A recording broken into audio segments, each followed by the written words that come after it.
Welcome again guys to my channel. This is Janel Idanio. At sa video kong ito, pag-uusapan po natin kung ano po ang dahilan bakit na-deactivate ang account mo sa MoveIt. Dito po guys, magbibigay po ako ng isang example po guys, no, regarding po sa deactivated account po, no. Ito po, post po ito sa the MoveIt community po natin, no. So, babasahin po natin dito guys kung ano po ang dahilan. Kasalukuyang deactivated ang account mo dahil sa na-detect na fraud-related issue. Para mapanatili ang kaligtasan at seguridad ng MoveIt platform, automatic na nasuspended mula sa system ang mga driver account na nakitaan ng fraud issue. Ito po yung pinakamahirap po guys, no, dahil po magugulat na lang po tayo pag open natin sa apps natin, ito na po yung makikita po natin. So, ang nangyari po pala, deactivated na po pala ang MoveIt account po natin. So, ngayon po guys, kailangan po nating iwasan ito, no? So, ngayon po, magbibigay po ako ng tatlong example po na pinaka-iiwasan po natin na fraud-related issue po, no? So, number one po guys, ito po yung wrong completion of right. So, basahin po natin guys, no? Tinatap up ang pick up o drop off kahit wala pa sa tamang lokasyon. Ayon sa app, hindi pa nakakasakay, nakakababa ang passenger o wala namang sakay na pasahero. So ito po guys ay kailangan po nating iwasan ito. Dahil pag once ma-detect po ang iyong apps po na gumagawa po ng ganitong kalukuhan, talaga pong automatic po tayo masususpended or ma-deactivate po ang account po natin. Iwasan na lang po natin guys ang ganitong mga gawain po para po maiwasan din po natin ang pagka-deactivate po sa ating mga MoveIt account po.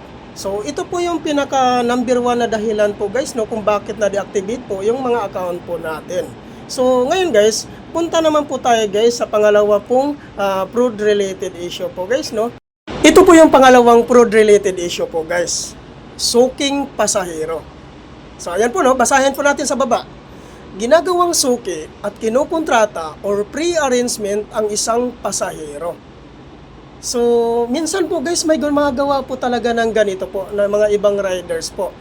Porket matagal na po nilang kakilala ang pasahero, so ginagawa na lang po nila, kinukontrata na lang po.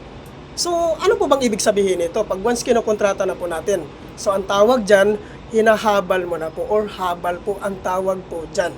So which is, pinagbabawal po talaga yan sa platform po natin. Bakit po? Dahil si MoveIt po, sa apps po natin, meron pong nakalagay na hell. So ibig sabihin, pwede po natin i-book ng automatic guys si passenger sa apps po natin. So yan po yung ano guys, kaya po tayo merong hell para maiwasan po natin ang paghahabal po sa mga passenger po natin. So wag natin itong gagawin guys dahil po sigurado ako automatic po ito po yung isang dahilan kung bakit na-deactivate yung account mo sa MoveIt po. So ayun po, no, proceed po tayo sa pangatlo naman po. So ito po yung tinatawag na extreme cancellation. So ang extreme cancellation po guys, alam nyo po yun na kadalasan po ginagawa po talaga ito ng mga riders po, no, na lalong-lalo na po namimili po ng mga booking. So, natural lang po sa atin talaga na mag-cancel po. Pero, wag naman po madalas. Pag once madalas po ang pagka-cancel mo po, automatic guys, ito po yung mangyayari sa'yo. Extreme cancellation. Isa po itong part ng fraud-related issue po guys.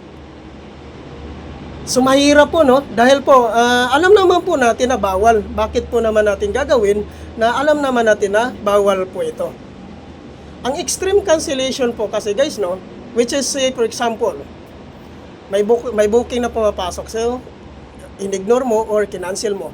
Ang ignore at saka cancellation po, guys, same lang po yun.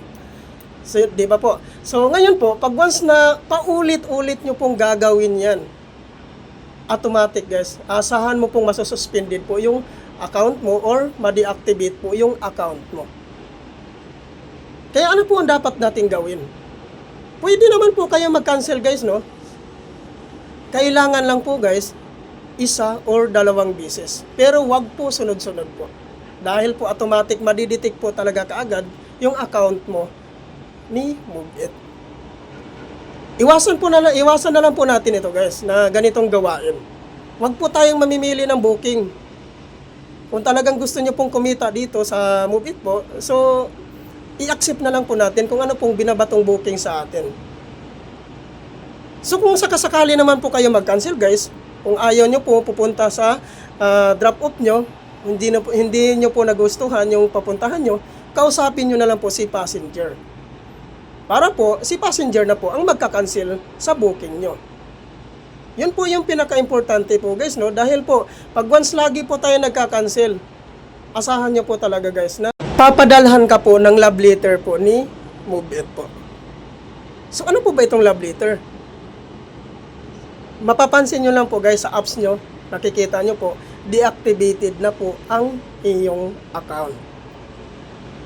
So yun po guys, no? Para po maiwasan na lang po natin, bumiyahe po tayo ng tama para sa pamilya, para sa kikitain natin araw-araw. Yun po yung pinaka-importante po talaga dito. Sana guys, naunawaan nyo ito. Thank you for watching.